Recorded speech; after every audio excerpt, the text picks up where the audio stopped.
నమస్తే అండి. శ్రీమాత కళాపీఠం తెలుగు రాష్ట్రాల్లో ఈ పేరు తెలియని కళాకారులు ఉండరు అంటే అతిశయోక్తి కాదు. గత 27 సంవత్సరాలుగా కళలను నెరవేర్చి కళలను ఎంతో మందికి ప్రపంచానికి తెలియజేస్తూ ఈ సంస్థ ఎంత అంటే కళాకారులకి ఒక కల్పవృక్షం లాంటిది. సరే, మరి ఎంతోమంది కళాకారుల జీవిత చరిత్రలను మనకి తెలియజేస్తుంది ఒక ముఖాముఖి కార్యక్రమం ద్వారా. ఈరోజు మనతో ఉన్నారు ప్రముఖ మ్యూజిక్ డైరెక్టర్ దంగేటి వీరభద్రరావు గారు. నమస్తే సార్. చాలా హ్యాపీగా ఉందండి ఈరోజు మాకు స్టూడియోలో వచ్చి. మీ పేరు తెలియని వాళ్ళు ఎవ్వరూ ఉండరు విశాఖపట్నం అండ్ చుట్టుపక్కల ప్రదేశాల్లో కూడా. ఇండియా అంతా ట్రావెల్ చేశారు కదా సార్? లేదమ్మా, ఇండియా అంతా కాదు, అవుట్ ఆఫ్ స్టేట్స్ కూడా కొన్ని వెళ్ళాను. ఫారిన్ కంట్రీస్కి వెళ్ళలేదు కానీ అరౌండ్ ది స్టేట్స్ వెళ్ళాను. అదే సార్, ఈ ఇంట్రెస్ట్ అన్నది స్టార్ట్ అవడం ఎక్కడొక దగ్గర, అంటే సీడ్ వేస్తే కానీ మొక్క రాదు. అలాగే ఎలా స్టార్ట్ అయింది ఇంట్రెస్ట్? మీ తల్లిదండ్రులు, మీ ఫ్యామిలీ గురించి చెప్పండి, తెలుసుకోవాలండి. మా నాన్నగారి పేరు దంగేటి సుబ్రహ్మణ్యం గుప్తా, మా అమ్మగారి పేరు లక్ష్మి. వాళ్ళిద్దరికీ కూడా సంగీతంలో ప్రవేశం ఉంది. మా నాన్నగారు ఫ్లూట్ వాయించి పాటలు పాడేవారు, మా అమ్మగారు హార్మోని వాయించేవారు కూడా. అంటే అప్పటి ఈ పబ్లిక్ స్టేజెస్ ఇవన్నీ ఉండేవి కాదు. ఇళ్లలోని డాబాల మీద కంటిన్యూస్గా కూర్చొని ఈవినింగ్ అయ్యేసరికల్లా ప్రాక్టీసులు చేయడాలు, సరదా పొందడాలు, సరదా అందించడాలు జరుగుతూ ఉండేవి. అలాగ వాళ్ళు చేసేవారిని సంగతి కూడా నాకు తర్వాత ఎప్పుడో తెలిసింది. మొదట్లో ఒకసారి మా ఇల్లు వెకేట్ చేస్తుండగా మా ఒక పెట్టి ఓపెన్ చేస్తే హార్మోని తలకు డొక్కోటి బయటకు వచ్చింది. లోపటేమో రీడ్స్ అన్నీ అన్నీ తినేసాయి. ఏంటి అని అడిగితే అప్పుడు మా అమ్మగారు చెప్పారు హార్మోనియం అంటే. అది పట్టుకొని నేను బాగు చేయించడానికి వెళ్ళి ఫస్ట్ హార్మోని నేర్చుకుందామనే సంకల్పంతో చేశాను. వాడు బాగు చేయడానికి ఇస్తే వాడు పట్టుకుని వెళ్ళిపోయాడు. అప్పుడు మా కజిన్ బ్రదర్ ఇంట్లో ఇంకోటి ఉందని తెలిస్తే వాళ్ళ దగ్గరికి వెళ్ళి తీసుకొచ్చాను. అప్పుడు కూడా అలాగే జరిగింది. అది కూడా ఇంకో వ్యక్తి పట్టుకుని వెళ్ళిపోయాడు. ఆ తర్వాత అప్పటి నుంచి నాకు సంగీతం వైపు నేను పాడాలి, వాయించాలి అని కలిగి ఒక సంగీతం టీచర్ శ్రీమతి పి వీరలక్ష్మి గారిని, ఇప్పుడు లేరు, వారి దగ్గరికి వెళ్ళాను. వారి దగ్గరికి వెళ్ళి అక్కడ హార్మోని నేర్చుకుంటే హార్మోనితో పాటు వోకల్ కూడా వచ్చేస్తుంది ఆటోమేటిక్గా అనే సంకల్పంతో ఆవిడ దగ్గర హార్మోని నేర్చుకోవడానికి వెళ్ళాను. ఆవిడ హార్మోని మీద ప్రాక్టీస్ చేసి ఆవిడ క్లాసులన్నీ అయిపోయిన తర్వాత మా ఇంటికి దగ్గరలోనే ఉండేవారు అనమాట. హార్మోని తెచ్చుకొని నా మ్యాక్సిమం రాత్రి అంతా ప్రాక్టీస్ చేసుకొని మళ్ళీ ఫస్ట్ అవర్లోని మరుసటి రోజు నాడు ఆవిడ క్లాస్కి హార్మోని అందించి వచ్చేసేవాడు అనమాట. అలాగే నా harmony practice, vocal practice start అయిందన్నమాట. అది మొదటి గురువు గారు వీరలక్ష్మి గారు. నా పేరు వీరభద్రరావు, ఆవిడ పేరు వీరలక్ష్మి. అలా కలిసి వచ్చింది. అదే సార్. ఎంతమంది గురువుల దగ్గర నేర్చుకున్నారు సార్? మొత్తం ఒక ప్రాథమిక విద్య అంతా కూడా అప్ టు వర్ణాల వరకు వీరలక్ష్మి గారి దగ్గర నేర్చుకున్నాను. దాని తర్వాత మళ్ళీ తిరిగి తిరుపతి రామాన్సూరి గారని all India radio composer and classical artist, వారి దగ్గర కొన్నాళ్ళు నేర్చుకున్నాను. ఇప్పుడు ప్రస్తుతం శ్రీ ప్రాతా కృష్ణమూర్తి గారి దగ్గర సంగీత సాధన కూడా చేస్తున్నాను. లలిత సంగీతంతో పాటు సంగీత సాధన కూడా చేస్తున్నాను. అదే సార్, ఇప్పటి తరం మీ నుంచి నేర్చుకోవాలి అంటే లర్నింగ్ ఇట్ నెవర్ స్టాప్స్ అన్నది నేర్చుకోవాలి సార్. ఇప్పటికీ మీరు సాధన చేస్తున్నారు అని చెప్తున్నారు కదా. ఒక్క మాట కానీ ఎప్పుడైతే కళాకారుడు సాధన చేయడం నేర్చుకోవడం మానేశాడో అప్పుడితే వాడు బతుకునే చచ్చిపోయినట్టే లెక్క. గ్రోత్ అన్నది ఉండదు కదా. గ్రోత్ ఉండాలి, కంటిన్యూస్ మెయింటైన్ చేయాలంటే కూడా ఎప్పుడు సాధన ఉండాలి. పలకవలసిన మాట కూడా పలకబడదు సాధన లేకపోతే. మీ తల్లిదండ్రుల గురించి చెప్పారు, మీ ఫ్యామిలీ తర్వాత మీ భార్య కానీ? నా భార్య రూపవతి అండి, ఆవిడ పేరు. She encouraged me a lot. నా తల్లిదండ్రులు ఫస్ట్ మా నాన్నగారు చాలా ఎంకరేజ్ చేశారు, మా అమ్మగారు దాన్ని ఫాలో అప్ చేశారు. తర్వాత మా భార్య వచ్చిన తర్వాత మా భార్య కూడా దాన్ని ఎంకరేజ్ చేయడానికి చాలా చాలా అంటే నేను రిహార్సల్ ప్రోగ్రాంలు స్టేజ్లకి వెళ్ళిపోయినప్పుడు అవన్నీ ఇన్కన్వీనియన్స్ టు ది వైఫ్ మాట చెప్పాలంటే. కానీ still she encouraged a lot మాట. అలా ఎంకరేజ్ చేశారు. నా తర్వాత నాకు 2 పిల్లలు, కమల్ కుమారు అండ్ వందన అని. వాళ్ళిద్దరికీ అబ్బాయికి ఏమో అబ్బాయి, అమ్మాయికి ఏమో అమ్మాయి. మా అబ్బాయి మ్యూజిక్ ఫీల్డ్లో ఉన్నాడు. బాగా తెలుసు సార్. అదే సార్, మంచి మ్యూజిక్ కంపోజర్ కదా. ప్రోగ్రామర్, కంపోజర్, చాలా చాలా క్వాలిటీస్ ఉన్నాయన్నమాట వాడికి. వాడు అన్ని లాంగ్వేజ్ ఆల్మోస్ట్ కన్నడ, తమిళ్, మలయాళం కూడా రికార్డింగ్స్ అవన్నీ చేయడం ద్వారా తద్వారా టోటల్గా సినీ ఫీల్డ్ మీదే చాలా హోల్డ్ ఉంది. ఎవరికి వస్తే వాళ్ళతో వాడు షేర్ చేసుకుంటూ వాడి తాలూకా ఫ్రీలాన్స్ వర్క్ అనమాట మ్యూజిక్లో అనమాట. ఫాలోయింగ్ యువర్ ఫుట్ స్టెప్స్ ఆయన కూడా కంపోజర్ అయ్యి అవుతాడు నేను I'm expecting in this week in this year ఖచ్చితంగా ఆయన music director elevated music director already is done 3 pictures అయినా సరే ఇంకా ఎలివేటెడ్ సినిమా రావాలి, అది సక్సెస్ అవ్వాలన్నమాట. మీరు ఇన్నేళ్ళు పనిచేశారు కదా, 50 ఏళ్ళు ఆల్మోస్ట్ అయింది అన్నారు. ఆర్కెస్ట్రా నుంచి మీకు ఇంకా అంటే ఇంట్రెస్ట్ ఇంకా ఎక్కువ పెరగడం, మీకు టెక్నిక్స్ తెలియడం, ఎలా ఉంటుంది ఆర్గనైజేషన్ అన్నది తెలిసింది అని చెప్పారు కదా. సో ఆర్కెస్ట్రా ఎక్స్పీరియన్స్ గురించి కూడా చెప్పండి సార్. ఫస్ట్ ఏ ఆర్కెస్ట్రాలో ఉన్నారు మీరు, ఆ తర్వాత మీ ఓన్ ఆర్కెస్ట్రా కూడా స్టార్ట్ చేశారు కదా, రాగవి పంచి అని. సో అది ఆ ఇంట్రెస్ట్ ఎలా వచ్చింది, నేనే స్టార్ట్ చేయాలి అన్న పుష్ ఎలా వచ్చింది? ఫస్ట్ ఏంటంటే అప్పుడు బాలసుబ్రహ్మణ్యం గారు కొత్తగా వస్తున్న టైంలో లేత వాయిస్ మాట, నేను పాడేసిన ప్రతి పాట కూడా ఆయనలా పాడేస్తున్నాను అనుకునేవాడిని అని ఆర్కెస్ట్రాలో జాయిన్ అవ్వడానికి వెళ్ళాను. ఎక్కడికి వెళ్ళినా పాట విన్న తర్వాత మాకే బోల్డ్ మంది బాలసుబ్రహ్మణ్యాలు ఉన్నారు, మళ్ళీ మీరు ఎందుకండి అని చెప్పాను సార్. ఎవరు ఎంటర్టైన్ చేసేవారు కాదు.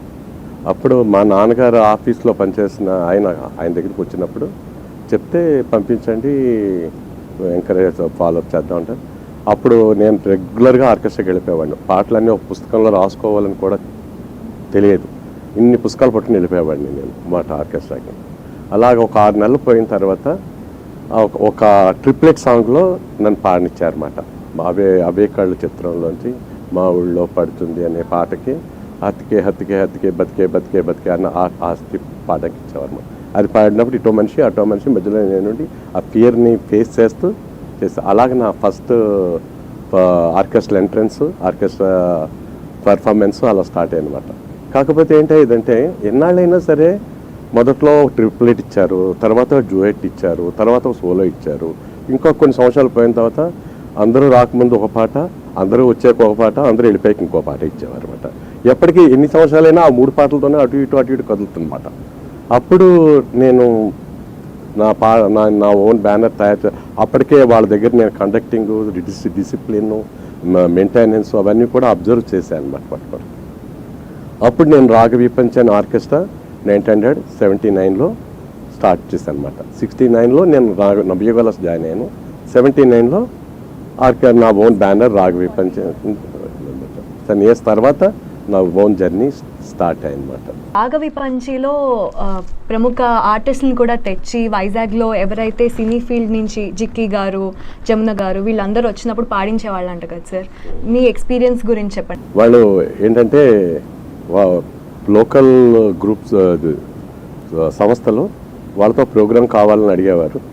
నేను వాళ్ళని కాంటాక్ట్ చేసి వాళ్ళు పాడే లిస్టులన్నీ తీసుకొని రికార్డింగ్ సెంటర్స్కి వెళ్ళి ఆ పాటలన్నీ రికార్డ్ చేసుకొని అన్ని బ్యాక్గ్రౌండ్స్ రాసి నా ఆర్టిస్టులతో ప్రాక్టీస్ చేసేవాడిని. మాధవపల్లి సత్యం గారు, పిడపర్తి నాగేశ్వరరావు గారు, పిబి శ్రీనివాసు, జిక్కి గారు, జమునా రాణి గారు, రామకృష్ణ గారు, ఆనంద్ గారు, ఇలా చాలామంది, ఇంకా ఏదో ఉన్నట్టు మర్చిపోయి ఉండొచ్చు నేను.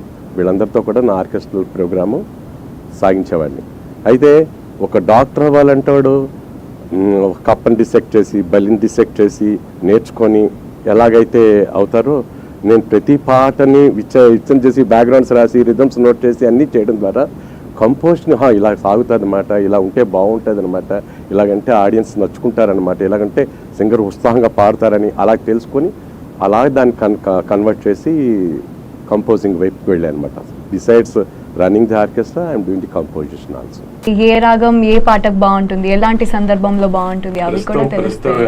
పాట చేసినప్పుడు ఆ భావం పలికేటప్పుడు ఏ స్వరస్థానం బాగుంటుందో అది వచ్చేది, తర్వాత రాగం ఏమిటని ఎత్తికేవాడిని నేను. ముందుగా ఇది రాగానికి ఫిక్స్ అయ్యి ఆ తర్వాత చేయడం అనేది లేదు. ప్రాక్టీస్ సెషన్స్ ఎంతసేపు సాగేవి సార్?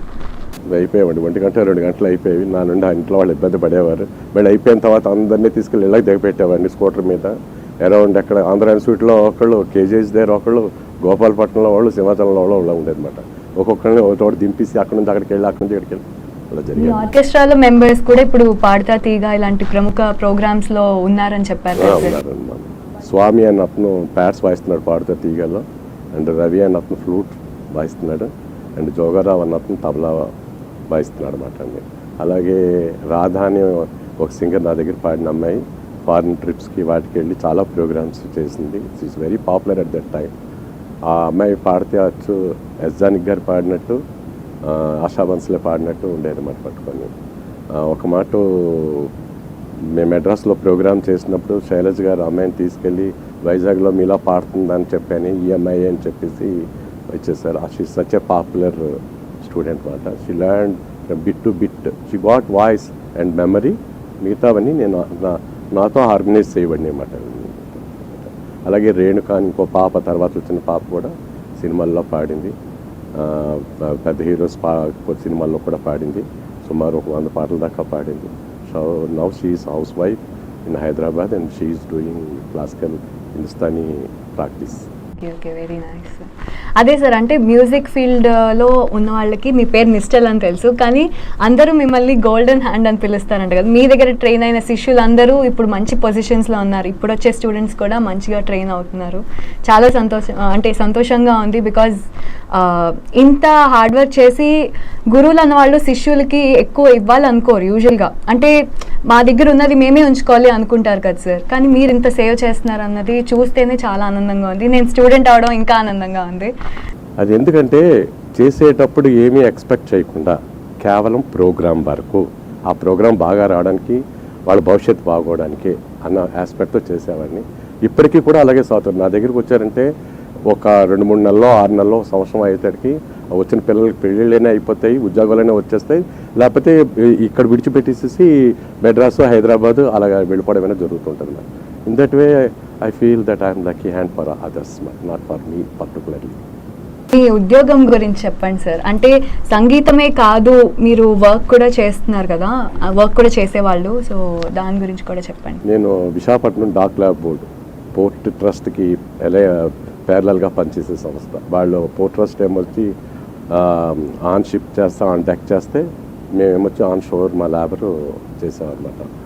ఆ లేబర్కి వేజెస్ అది క్యాలిక్యులేట్ చేయడం, శాలరీస్ అవి డిస్ట్రిబ్యూట్ చేయడం, ఆ వర్క్ చేసేవాడిని. బాగా వచ్చా సార్? సంగీతం వచ్చిన వాళ్ళకి మ్యాథ్స్ కూడా బాగా వస్తుంది కదా. మెడికల్ షాప్కి వెళ్ళి వాడు బిల్ అంతా టోటల్ చేసే లోపల నేను కళతో టోటల్ చేసి చెప్పేసేవాడిని, ఎంత వచ్చేసిందని. బాగుంది. అదే సార్, అంటే మ్యాథ్స్ వచ్చిన వాళ్ళు సంగీతం బాగా వస్తుంది, సంగీతం వచ్చిన వాళ్ళు మ్యాథ్స్ బాగా ఉంటుంది కూడా నా లెక్క ప్రకారం. రెండు ఎలా బ్యాలెన్స్ చేసేవాళ్ళు సార్? అంటే ఉద్యోగం టైమింగ్స్ పొద్దున్న నుంచి సాయంత్రం వరకు ఉంటాయి కదా, మీరు ఆర్కెస్ట్రా ఆర్గనైజ్ చేయాలి అంటే కష్టమే, రెండు బ్యాలెన్స్ చేయడం కష్టమే. కానీ ఏం చేసేవాడిని అంటే కొంతమంది ఏమొచ్చి 6 గంటలకు, మార్నింగ్ 6 గంటల రిహార్సల్కి వచ్చేవారు, 9 గంటలకు నేను మళ్ళీ ఆఫీస్కి వెళ్ళిపోయేవాడిని. మధ్య టీ బ్రేక్లో వచ్చి మళ్ళీ ఇంకోటితో రిహార్సల్ చేసేవాడిని. అంటే మా ఇల్లుకి ఆఫీస్కి చాలా దగ్గర, మేము కనకమహాలక్ష్మి సందుకు ఎదురుకుంటా లక్ష్మీదాస్కి వెళ్ళే దారిలో ఉండేవాడిని. మరి పోర్ట్ అనమాట, స్కూటర్ చేతిలో ఉన్నా, సైకిల్ ఉన్నా వెళ్ళి వచ్చేసేవాడు అనమాట.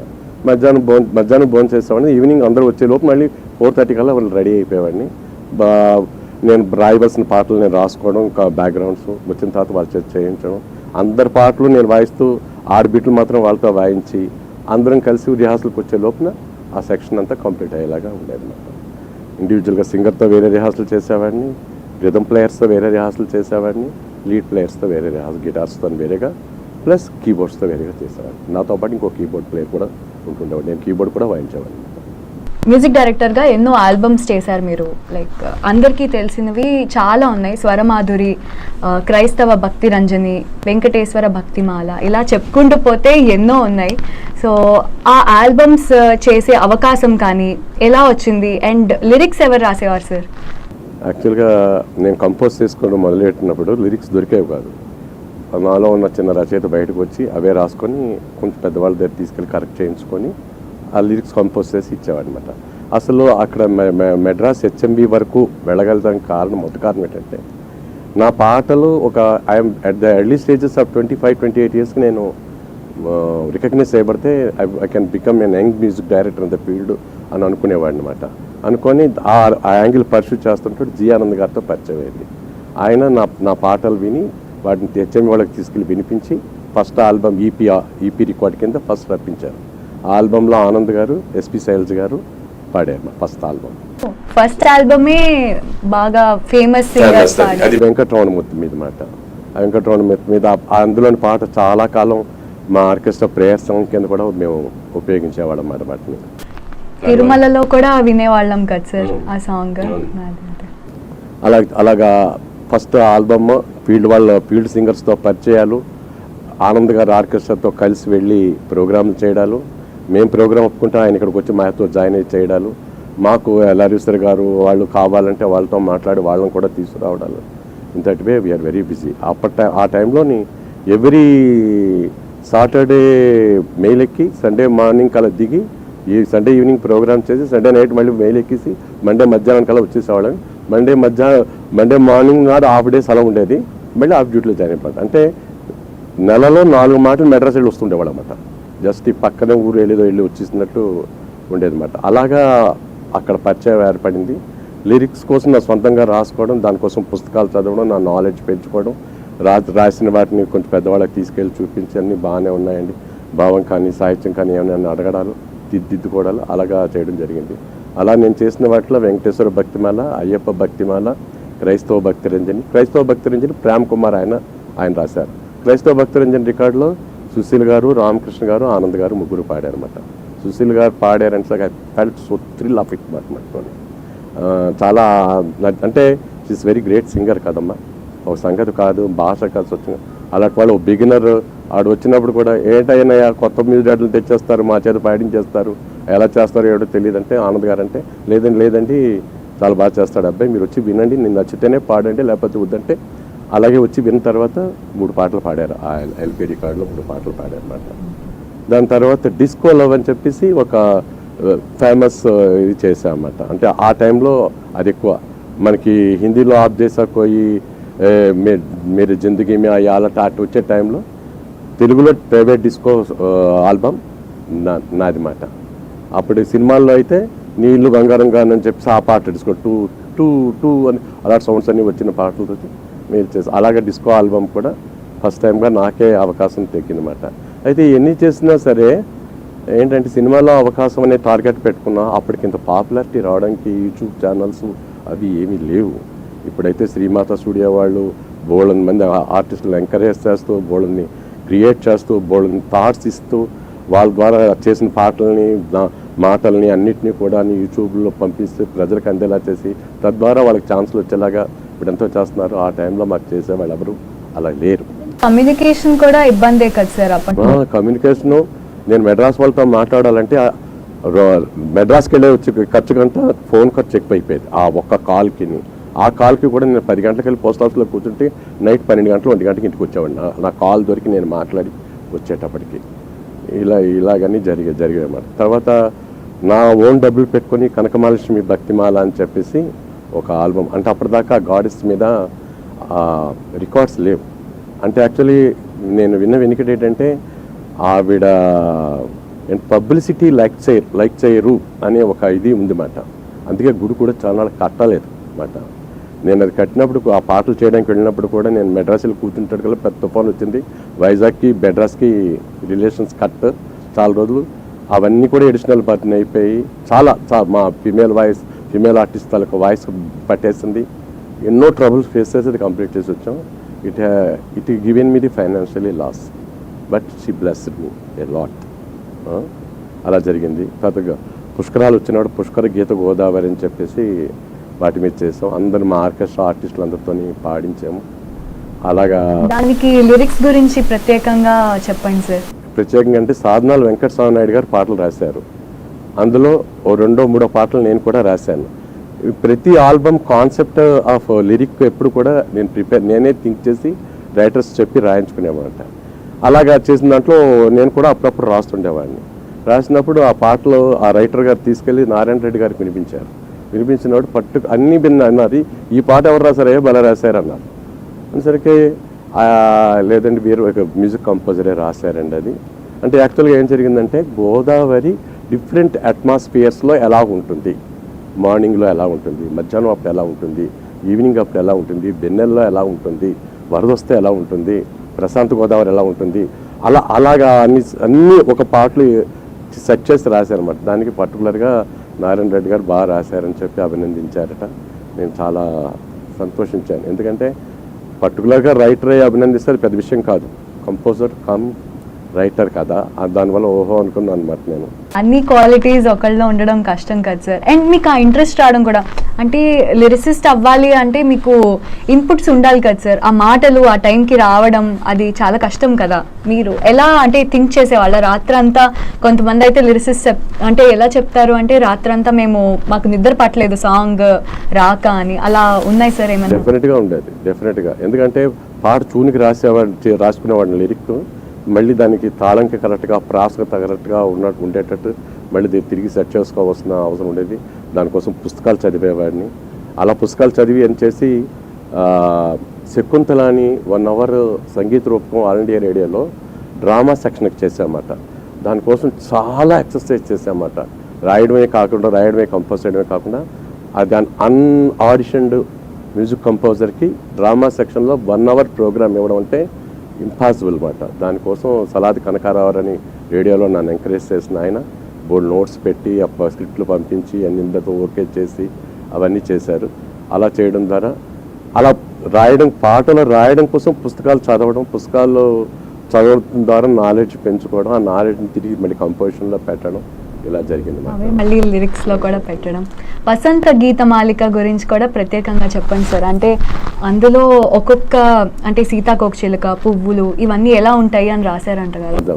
అది శివ గణేష్ బాబు గారిని చనిపోయారు, ఆయన రాశారు. అంటే కాన్సెప్ట్ ఏంటంటే వసంతంలో ప్రకృతిలో ఉండే ప్రతి వస్తువు, ప్రతి ఒక పక్షి, ఒక పువ్వు, గాలి, వెన్నెల, అలాగా అన్నీ ఎలా ఉంటాయి అనేది ఒక్కొక్క దాని మీద ఒక్కొక్క పాట కాన్సెప్ట్ చేసి అది యాక్చువల్గా మెడ్రాస్ తెలుగు మ్యూజిక్ అకాడమీలో చేయడం కోసం అప్పుడు ఫిల్మ్ సింగర్స్ ఒక్కొక్కరితో పాట పాడించడం కోసం ఆ పాట చేశామన్నమాట.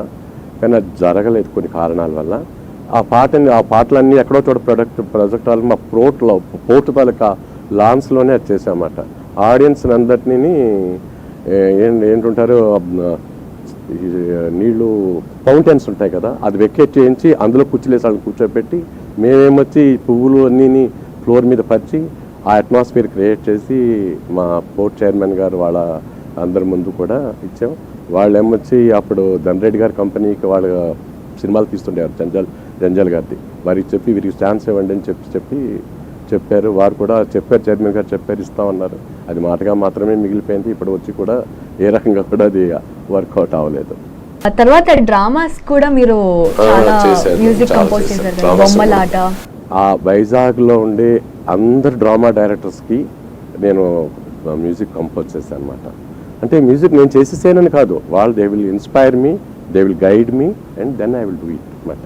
And their thoughts will be transmitted into the music. అలాగే లిరిక్స్ రాసుకుంటాను చేస్తాను కాబట్టి అలా చేసిన వాటిలో అశోకుడు అనే ఒక హిస్టారికల్ డ్రామాకి చాటల శ్రీరాములు గారు డైరెక్టర్. ఆ డ్రామాకి నేను మ్యూజిక్ చేశాను. ఆయన చాలా ఆనందపడ్డారు ఆ టైంలోని. ఆ తర్వాత ఏమో చత్తిల కృష్ణారావు డ్రామాలకు కూడా చాలా చేశాను. తర్వాత బొమ్మలాట అని మనుషులు బొమ్మల్లాగా యాక్ట్ చేసే ఒక డ్రామాకి నేను సత్యానందం గారు డైరెక్ట్ చేశాను. దానికి మ్యూజిక్ చేశాను. అది మోస్ట్లీ మ్యూజిక్ ఓరియంటెడ్ ప్లే మాట అండి. అది పట్టుకొని అది నేషనల్స్ వరకు వెళ్ళింది, ప్రైజ్ విన్ చేసింది. చాలా ఇంపార్టెంట్. కాలికట్లోని, ఢిల్లీలోని, ఇంకా చాలా డిఫరెంట్ ప్లేసెస్లో అన్నింటిలో కూడా ప్లే చేసాం. అవి చాలా పర్ఫార్మెన్స్లు కూడా ఇచ్చాం. మా ఆర్కెస్ట్రా గ్రూప్ అంతా కలిసి రికంపెన్స్ చేసేవాళ్ళం. అదొక mile stone in my music journey. Drama first వచ్చింది. అవును సార్, అదే బొమ్మలు అనుకున్నారంట కదా అందరూ. వాళ్ళు వచ్చి మా బొమ్మలా కాదా అని వాళ్ళ గిల్లి చెక్ చేశారు. వాళ్ళు ఈ టేప్ రికార్డు పెట్టిస్తారా, అంత లెగ్ మూమెంట్, మ్యూజిక్ అలాగే ఎంత సింక్ వచ్చిందో మమ్మల్ని చూసారు. ఆర్కెస్ట్రా ఇన్స్ట్రుమెంట్లు అవన్నీ చూశారు. ఎస్టానిష్డ్ మాట దానికోసం. తర్వాత అలాగే బిహెచ్ రామూర్తి గారు డైరెక్ట్ చేసిన మణికంఠ విలాసం అని ఒక డివోషనల్ హిస్టరీ కలిసిన డ్రామాకి మైథలాజికల్ దానికి మ్యూజిక్ చేశాను. అందులోని కూడా రాక్షసులు పాడిన పాటలు, అయ్యప్ప అని అది శివుడును విష్ణుమూర్తి కలిపిన సాంగ్ ఒకటి ఉంటుంది. అలాంటివన్నీ డిఫరెంట్ డ్యూయట్స్ అన్నీ ఉన్నాయన్నమాట. పద్యాలు ఉన్నాయి. నారదుడు ఆకాశంలో వచ్చి పాడుతూ వచ్చిన పద్యాలు ఇవన్నీ జరిగేటప్పుడు నేను I felt so happy. God has given me so many chances to do all those things. But field అని ఒక టార్గెట్ పెట్టుకున్నాను. అది నేను అయితే అది కూడా పాటల దాకా వచ్చాయి. డిస్కోలో నా రికార్డ్ చూసి వాళ్ళు సినిమాకి ప్లాన్ చేసుకుని మళ్ళీ రికార్డులు చేయించారు. అది రికార్డింగ్ వరకు వచ్చి అయిపోయింది. అలాగే రీసెంట్గా సత్యానందం గారు ఒక ఫిల్మ్ డైరెక్ట్ చేయబోయి బందీ అనే సినిమాకి, దానికి మ్యూజిక్ నేను మా బాబు కలిసి చేసాం. అది కూడా ఫైనల్ రికార్డింగ్ దాకా వచ్చి అయిపోయింది. ఆ సినిమా క్యారీ అయిన అవ్వలేదు. అదే సార్, మీ బాబు మీ ఫుడ్ స్టెప్స్ ఫాలో అయ్యి ఇంకా ముందుకెళ్ళి ఫీల్డ్లో ఇప్పుడు వర్క్ చేస్తున్నారు. So you're a proud parent కదా. మీరు కన్న కళలు తను it's coming true in his hands. ఒక మాట చెప్పమంటా అమ్మా, ఎవరి ఆకలికి వాళ్ళే అన్నం తినాలి. ఆడికి ఎవరికి పెట్టి నేను తినలేదు అని అంటే నా ఆకలి తీరదు కదా. వాడికి పెట్టాలి, వాడు బయటికి రావాలి, వాడు ఉన్నతికి వెళ్ళాలి, నా ఆకలి కూడా తీరాలి. I hope that. ఇప్పుడు మా మాతా స్టూడియో వాళ్ళతో కలిశాను కదా, వీళ్ళు నన్ను ఎక్కడి వరకు తీసుకెళ్ళాలో అక్కడ వరకు తీసుకెళ్తారు ఖచ్చితంగా. నేను ఇందాక ఆయన చెప్పిన మాటలు వింటూ ఖచ్చితంగా నేను అంటే ఇప్పుడు అలవైకుంఠపురంలో వాటిలో కూడా చాలా మంది యాక్టర్లు జానపద గీతాలు పాడేవాళ్ళు అంతవరకు వెళ్ళారు. మరి వాళ్ళందరికీ అంత వస్తుంది. నా దగ్గరికి వచ్చిన చాలా మంది వేరే అదృష్టం ఉండేటప్పుడు ఎదుటి వాళ్ళ దగ్గరికి వస్తే ఆనందం అదృష్టంగా వస్తుంది అనుకోండి నేను కూడా నమ్ముతున్నాను. నేను కూడా నాకు కూడా అలా జరుగుతుందని చెప్పి భావిస్తున్నాను. అదే సార్ డ్రామాలో కూడా మీ మ్యూజిక్ వల్ల ఎలివేట్ అయిన డ్రామాలు ఎక్కువ అని మీ శిష్యులు చెప్తుంటేనే నేను అలాగ అన్నాను. ఎందుకంటే ఒక డ్రామాకి మ్యూజిక్ చేశానంటే that all credit goes to director. ఎందుకంటే వాయించే ఇన్స్ట్రుమెంట్ గొప్పదా, వాయించేవాడు గొప్పడా అని అంటే వాయించేవాడే గొప్పాడు, ఇన్స్ట్రుమెంట్ కాదు కదా. అలాగే ఆ డైరెక్టర్ ఒక థీమ్ ఇచ్చి ఒక కలర్ చెప్పి ఇలా ఉండాలని చెప్పి దాన్ని మళ్ళీ సజెస్ట్ చేసుకుంటూ చేయించుకుంటే I give all credits to my directors. Sir ఇంత డౌన్ టు ఎర్త్ గా ఉన్నారు కదా సార్, అంటే ఇట్ షోస్ మీ ప్రతిభకి ఇంత డౌన్ టు ఎర్త్ గా ఉండడం చాలా, అంటే యూజువల్ గా చూడం అందరి దగ్గర. డౌన్ టు ఎర్త్ అంటే ఎర్త్ మీద నడిచిన వాళ్ళని, ఆకాశంలో ఎగిరిన వాళ్ళని ఇద్దరిని చూశాను. ఎప్పుడైనా ఆకాశంలో ఎగిరిన వాళ్ళు కూడా ఎర్త్ మీదకే రావాలి. కాబట్టి డౌన్ టు ఎర్త్ ఉండడం ఎప్పుడు మంచిది. అంటేనే నేను నలుగురితో ఉండగలను, నలుగురికి చెప్పగలను, నలుగురు స్టేజ్ చేయగలను. ఇంకా మీ first light music song experience గురించి చెప్పండి సార్, మా కోసం ఏమైనా పాడతారా? అంటే అప్పటికప్పుడు చెప్పాను కదా, నేను రేడియోకి రాసినప్పుడు మొదట్లో యూత్ ప్రోగ్రామ్స్కి, కార్మికుల కార్యక్రమానికి సాంగ్స్ కంపోజ్ చేసేవాడిని అనమాట. తర్వాత ఏంటంటే అది మొదట పరిచయం అయిన తర్వాత ఒక సంవత్సరంలో ఎన్ని ఫెస్టివల్స్ వస్తే అన్ని ఫెస్టివల్స్లోని నా తాలూకా ప్రోగ్రాం ఉండేదన్నమాట. Dasara, Deepavali, Sankranti, Ugadi, August 15th, February 26th అన్నిటికీ కూడా ఒక్కొక్క అకేషన్కి నేను ఒక మ్యూజికల్ ఫీచర్ తయారు చేసి, ఆ మ్యూజికల్ ఫీచర్ కోసం తయారు చేయడం కోసం నేను మా ఫెస్టివల్స్ గురించి వాటి గురించి మన ఇండియన్ హిస్టరీ కూడా చదివాను. నా దేశం అని చెప్పేసి ఒక ప్రోగ్రామ్ చేశాను. దానికోసం ఇండియన్ హిస్టరీని అంతా చదివి వాటిని మళ్ళీ పాటల్లో పెట్టి అలాగని చేశాను అనమాట. నేను ఫస్ట్ కంపోజ్ చేసిన సాంగ్ చిన్న ముక్క హమ్ చేస్తానమ్మా. I'm not a regular singer, just I'm singer to teach my composition, that's all. కార్తీక శరచంద్రికవో కవి కాళిదాసు శాకుంతలవు వనమయూరివో వలపురాణివో ఎవరివో నీవెవరివో ఎవరివో నీవెవరివో ఎవరివో నీవెవరివో అంటే ఆ కాలంలో ఒక కాళిదాస్ లాంటి రైటర్ ఉండి నీలాంటి శాంకత్తులను చూస్తే అప్పుడు ఆయన రాసి ఉంటారేమో నాకు అనిపిస్తుంది ఇప్పుడు మీతో మాట్లాడుతుంటాడు. నాకు ఆల్ ఇండియా రేడియోలో గ్రేడ్ 1 కంపోజర్గా డైరెక్ట్గా సెలెక్ట్ అయ్యారు కదా మీరు. 24 years అందులో సర్వీస్ చేసి దెన్ టాప్ గ్రేడ్ కంపోజర్గా 7 years చేశారు. సో ఆ సెలెక్షన్ ప్రాసెస్ అది ఎలా అయింది? డైరెక్ట్ సెలెక్షన్ అంటే చాలా కష్టం కదా సార్, యూజువల్గా అవ్వదు అది all India radio and that to. అంటే నేను కంపోజ్ చేసిన క్రైస్తవ భక్తిరంజని, డిస్కో లవ్, వెంకటేశ్వర భక్తిమాల ఆ రికార్డ్స్ని నేను ఆల్ ఇండియా రేడియో బోర్డుకి పంపించాను. ఫస్ట్ దాన్ని సజెస్ట్ చేయడానికి అలా అవుతుందని సంగతి తెలియడానికి నాకు కారణం మండపాక శారది గారు. ఓసారి ఎప్పుడో కలిసినప్పుడు మీరు కంపోజ్ చేస్తారు కదండి, చిట్టిమాయి గారి అలాగే అయ్యాయి, మీరు కూడా అలా సబ్మిట్ చేయండి అవుతాయని చెప్పి ఫస్ట్ నన్ను మోటివేట్ చేసిన composer motivation all India radio అంటే అప్రూవ్డ్ కంపోజర్ కావడానికి ఆవిడే నన్ను ఫస్ట్ మోటివేట్ చేశారు. అవి సబ్మిట్ చేశాను. వాళ్ళు అవి చూసిన వాళ్ళు ఈజ్ నాట్ అంటే బి గ్రేడ్ కంపోజర్ కాదు, గ్రేడ్ 1 కంపోజర్ ఈయనకి ఇవ్వచ్చు అని చెప్పి ఇచ్చారన్నమాట. అలాగ 24 years audition music composer in all India radio ఉన్నమాట. అప్పుడు లాస్ట్లో మళ్ళీని అక్కడ ఆల్ ఇండియా రేడియో వాళ్ళు నాళ్ళ పట్టి ఉన్నారు కదా, టాప్ గ్రేడ్కి అప్లై చేయండి అని చెప్పడంతో నేను 7 years బ్యాక్ టాప్ గ్రేడ్కి అప్లై చేసి అందులో కూడా సెలెక్ట్ అయ్యాను. వైజాగ్లో ఫస్ట్గా టాప్ గ్రేడ్ కంపోజర్స్ నాకు తెలిసి ఇద్దరు, చంద్రశేఖర్ గారు, నేను మీ ఇద్దరు కలిసి ఒకే మాట వెళ్ళాం. ఇద్దరు కూడా ఒక మాట స్టేషన్కి 2 top 1s ఇవ్వడం అనేది జరగదు జనరల్గా, బట్ ఇద్దరికి ఇచ్చారు మాట. I'm very happy that highest peak to my musical journey God has given me that gift అని నేను అనుకుంటూ ఉంటాను అన్నమాట. దూరదర్శన్లో కూడా 2 episodes లైట్ మ్యూజిక్వి మీరు కంపోజ్ చేసింది వచ్చాయి అని, అది ఎక్స్పీరియన్స్ గురించి చెప్పండి సార్. అది కూడా ఏంటంటే అప్లై చేయగా దూరదర్శన్ వాళ్ళు 2 మాటలు నాకు ఆ ఛాన్స్లు ఇచ్చారు, బాగా అయ్యేవి.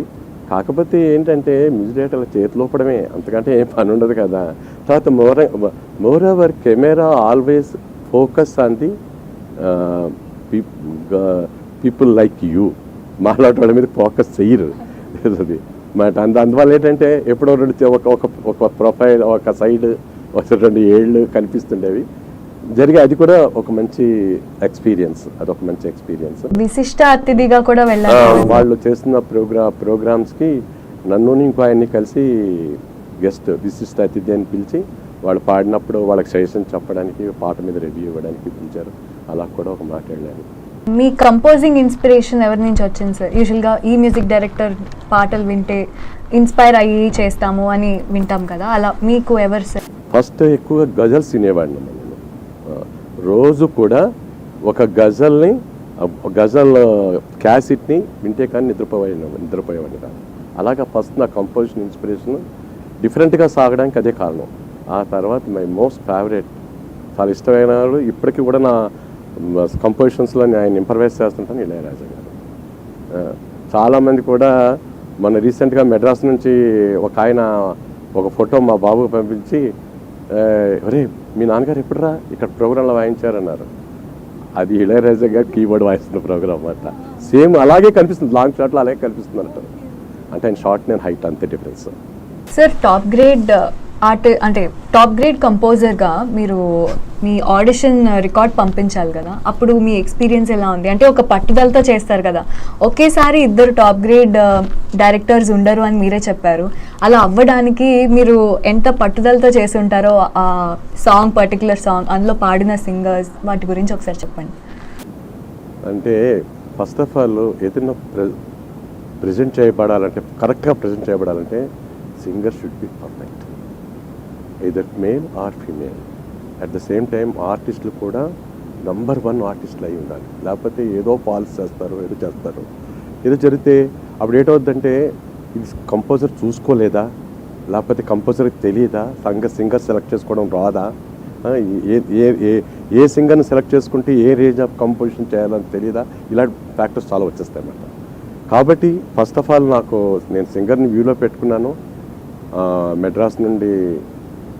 మెడ్రాస్ కాదు, తిరుసూరు నుంచి ప్రదీప్ గారని ఒక అతను జేసుదాస్ పాటలాగా ఉంటుంది అన్నమాట ఆయన వాయిస్. సో క్వాలిఫైడ్ వాయిస్ అన్నమాట. వెస్టర్న్, క్లాసికల్, సినిమా, లైట్ అన్నీ పాడగల సమర్థుడు అన్నమాట ఆయన. అలాంటి వాయిస్ని అక్కడ నుంచి చూస్ చేసుకున్నాను. అండ్ నిత్య సంతోషిని గారు ఈ మధ్యనే ఆవిడ కూడా ఏ గ్రేడ్ సింగర్ అయ్యారు, హైదరాబాద్ని చూస్ చేసుకున్నాను. తర్వాత ఆర్టిస్టులు అందరినీ హైదరాబాద్ని తెప్పించుకున్నాను.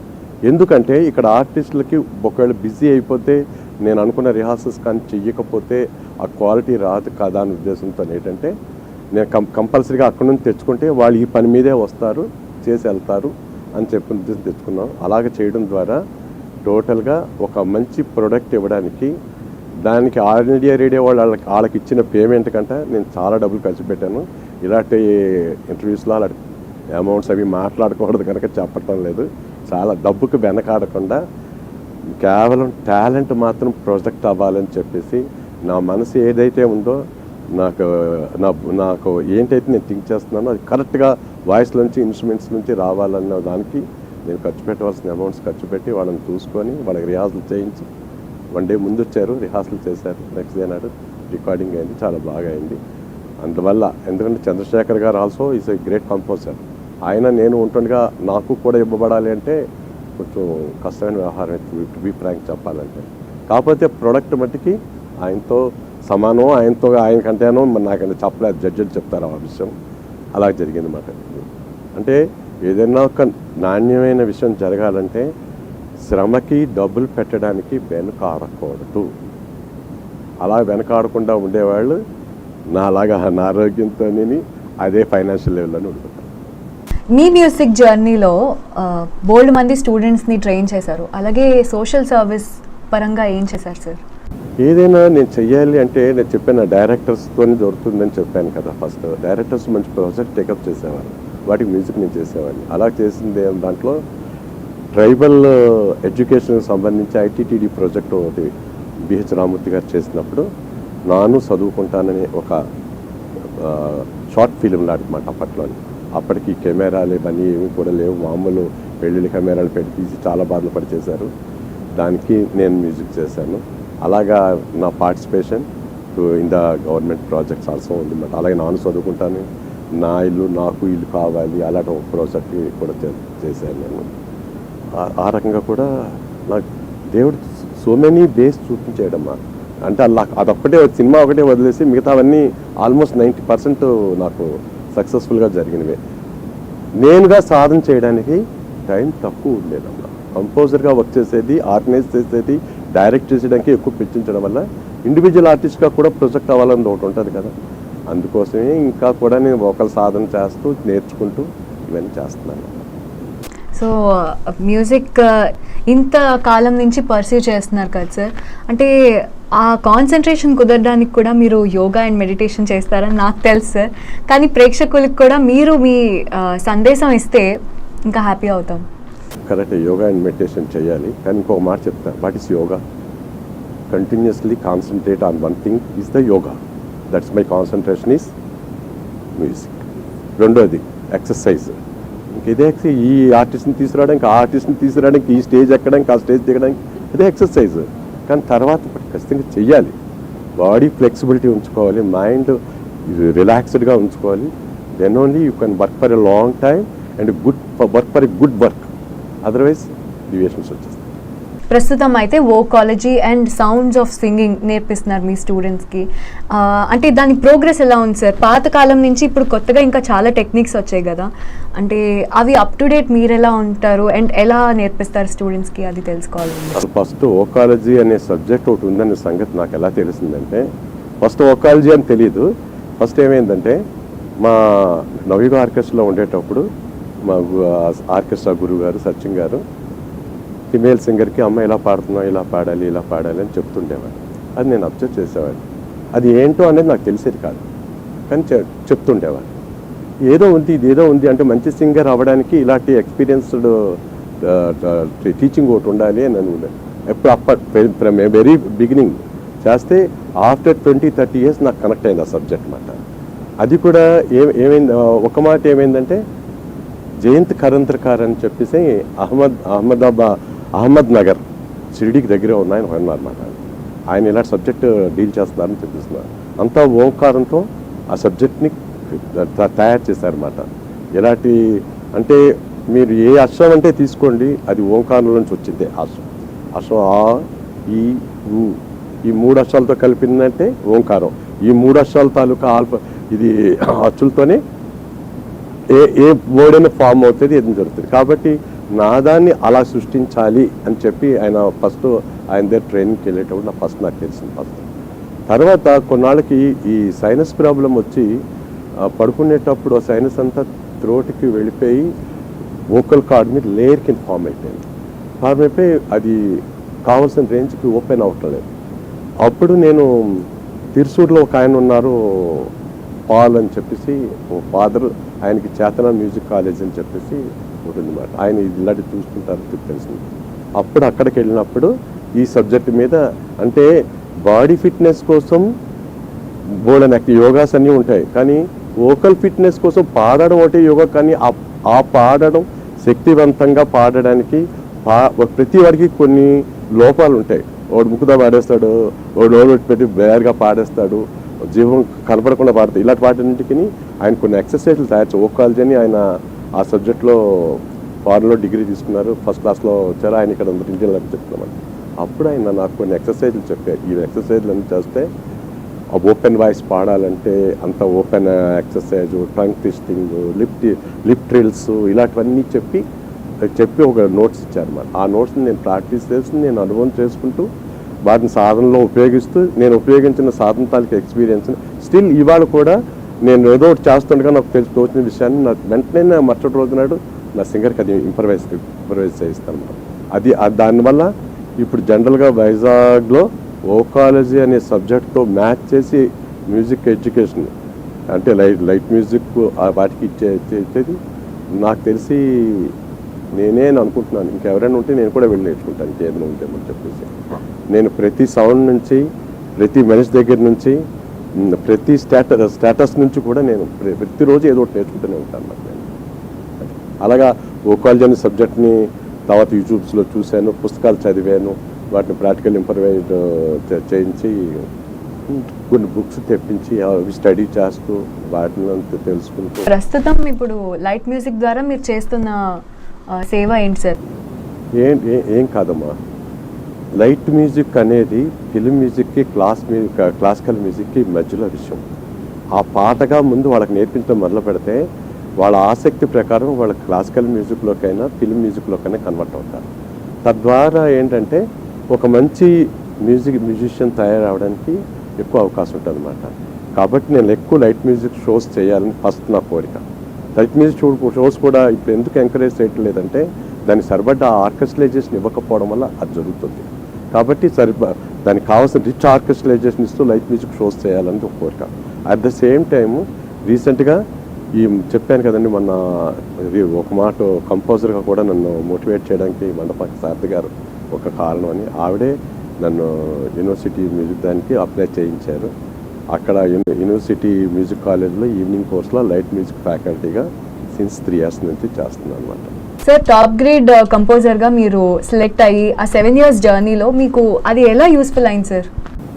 ఎలాగంటే నాకు నేషనల్ ప్రోగ్రామ్ ఇవ్వడానికి వాళ్ళకి అవకాశం ఉంటుంది అన్నమాట. టాప్ గ్రేడ్ కంపోజర్స్కి నేషనల్ ప్రోగ్రామ్ ఇవ్వడానికి అయిన 7 years తర్వాత నేషనల్ ప్రోగ్రామ్ ఏంటంటే మొత్తం ఆల్ ఇండియా అంతా ఒకే మాట బ్రాడ్కాస్ట్ అవుతాయి అన్నమాట. అవి 3 zones కింద ఉంటుంది.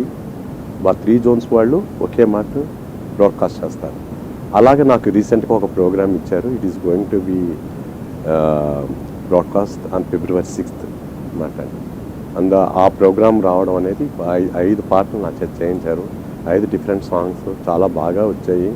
దానికి కూడా నేను ఆల్ ఇండియా రేడియో వాళ్ళకి చాలా కృతజ్ఞతలు చెప్పాలి. ఎందుకంటే ఒక స్క్రిప్ట్ సెలెక్ట్ చేయడం దగ్గర నుండి, అవుతున్న వర్క్ని అబ్జర్వ్ చేయడం దగ్గర నుండి, ఎడిట్ చేయడం దగ్గర నుంచి అన్నీ కూడా చాలా బాగా హెల్ప్ చేశారు. చాలా బాగా జరిగింది. వాళ్ళకు కూడా చాలా కృతజ్ఞతలు చెప్తున్నాను. Very nice sir. అదే సార్, మండపాక శారద గారు లాగా మీకు బోల్డ్ మంది సపోర్టర్స్ ఉంటారు కదా ఈ జర్నీలో. అంటే 50 yearsగా ఇంత ముందుకి వచ్చారు అంటే చాలామంది సపోర్ట్ చేసి మిమ్మల్ని ఎంకరేజ్ చేయడం కానీ, లేకపోతే ఫైనాన్షియల్గా కూడా సపోర్ట్ చేయడం కానీ, ఇవన్నీ చేస్తేనే కదా ఆర్టిస్ట్ అన్నది జస్ట్ ఫ్యామిలీ కాదు, చుట్టుపక్కల ఉన్న వాళ్ళు కూడా మంచిగా ఉంటేనే మనం హ్యాపీగా ప్రాస్పర్ అవ్వగలం. సో మీరు చెప్పండి సార్, మీ సపోర్టర్స్ ఎవరు? నా సపోర్టర్స్ ఎవరంటే ఫస్ట్ నేను చెప్పాల్సింది మా ఆఫీస్లో మా యూనియన్ లీడర్ అయిన బొండాడు రామారావు గారు అని చెప్పేసి ఆయనకి ఎందుకంటే నన్ను సపోర్ట్ చేయాలని అనిపించింది. నేను చేస్తున్న బిహేవియరు, మాట్లాడే విధానం, నా ఆతృత, ఆర్తి అన్నీ చూసి ఆయన అలాగ ఉండేవారు చిన్నప్పుడు. కాబట్టి ఈయనకి ఎంకరేజ్ చేస్తే ఆయన పైకి రావడానికి అవకాశం ఉందని చేసేవారు. నేను ఆ టైంలో 500 rupees నేను ఒక ప్రోగ్రామ్ ఖర్చు పెడితే ఆయన 500 rupees 1000 rupees ఖర్చు పెట్టి ఫైనాన్షియల్గా కాదు, మోరల్గా కాదు, నన్ను చాలా ఎంకరేజ్ చేసింది మొదటి వ్యక్తి ఆయన. ఆల్ ఇండియా రేడియో ద్వారా చేసింది సలాది కనకారావు. నేను ఆయన దగ్గరికి వెళ్ళి ఎప్పుడు చెప్పినా మార్నింగ్ స్టూడియోకి వెళ్ళి కూర్చొని సాయంత్రం లోపల లిరిక్ రాసి దాన్ని ఏమైతే ఆయన ఎస్డి గారి దగ్గర తీసుకెళ్ళి చూపించేసేసి రాత్రి కంపోజ్ చేసి మార్నింగ్ రికార్డ్ చేసి నెక్స్ట్ డే బ్రాడ్కాస్ట్ అయిపోయింది. అంత ఫాస్ట్, అంత ఫ్రీడమ్ ఇచ్చి నా చేతి చేయించింది, నా మీద నమ్మకం ఉంచింది Saladi Kanakarao. To be frank చెప్పాలంటే. ఇంకా ఆ తర్వాత కళ్ళు చిదంబరం గారు నన్ను వెనకేసుకొని హైదరాబాద్ అందరి దగ్గరికి తీసుకెళ్ళి నేను చేసిన కంపోజిషన్స్ అన్నీ వినిపించి ఈ అబ్బాయి అవకాశం ఇస్తే ఈ అబ్బాయి పైకి వస్తాడు అది ఇది అని చెప్పి చాలా ప్రయత్నం చేశారు.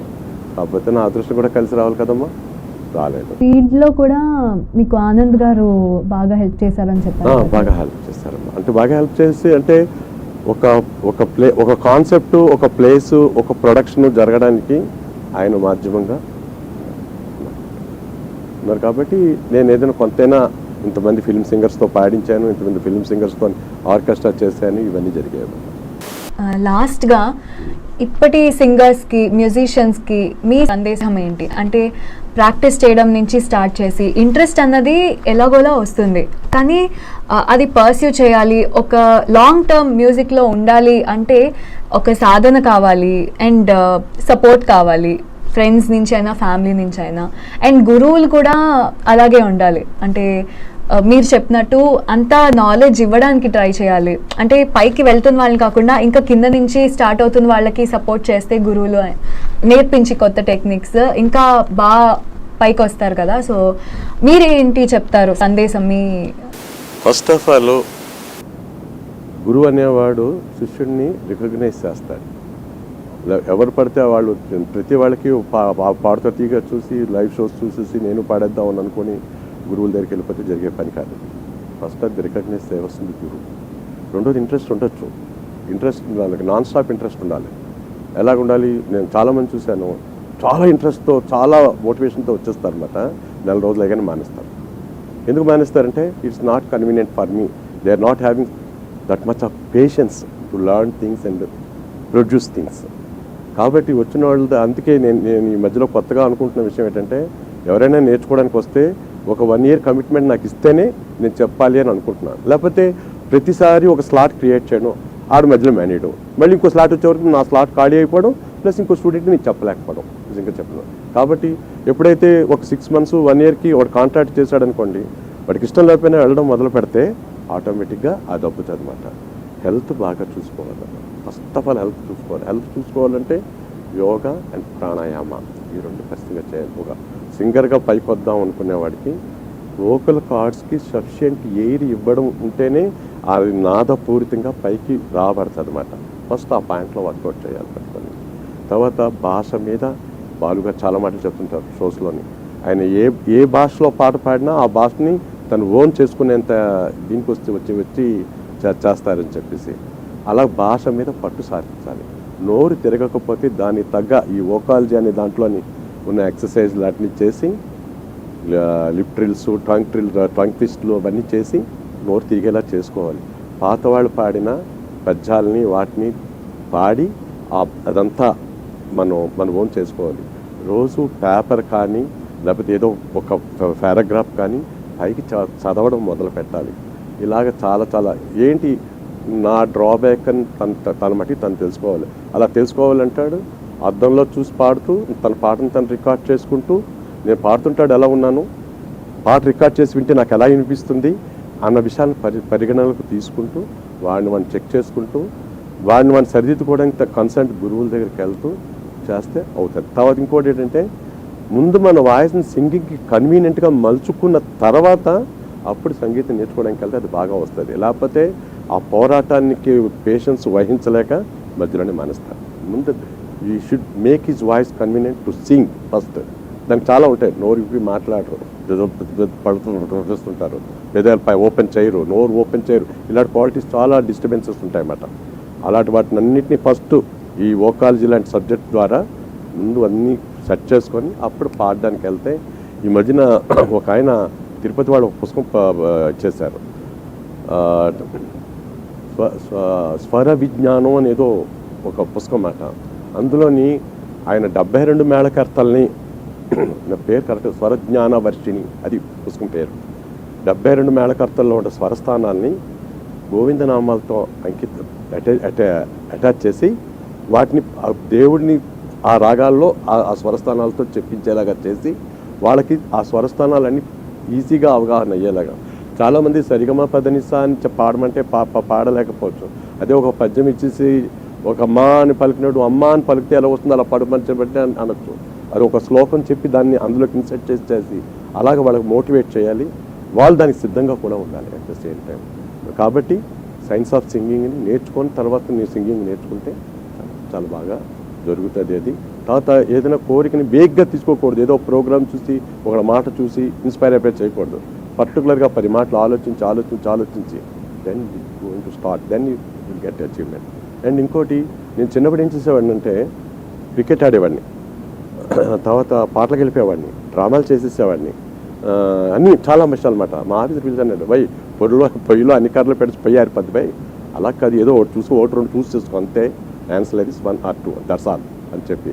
లేకపోతే మన ఎనర్జీ కన్జ్యూమ్ అయిపోతుంది, మన డబ్బులు కన్జ్యూమ్ అయిపోతాయి, మన కాలం కన్జ్యూమ్ అయిపోతుంది, రిజల్ట్ రావడం తక్కువ అయిపోద్ది. కొంతమంది మొదలెడతారు, నేను ఇన్స్ట్రుమెంట్ నేర్చుకుంటే బాగుంటుందని మొదలెడతారు, ఇన్స్ట్రుమెంట్ సగంలోనే ఉంచుతారు, మళ్ళీ గిటార్లోకి వస్తారు, వయలిన్లో ఫ్లూట్ మొదలెడితే దాంతో సగం నరకం అనుభవించేస్తారు అందరికీ.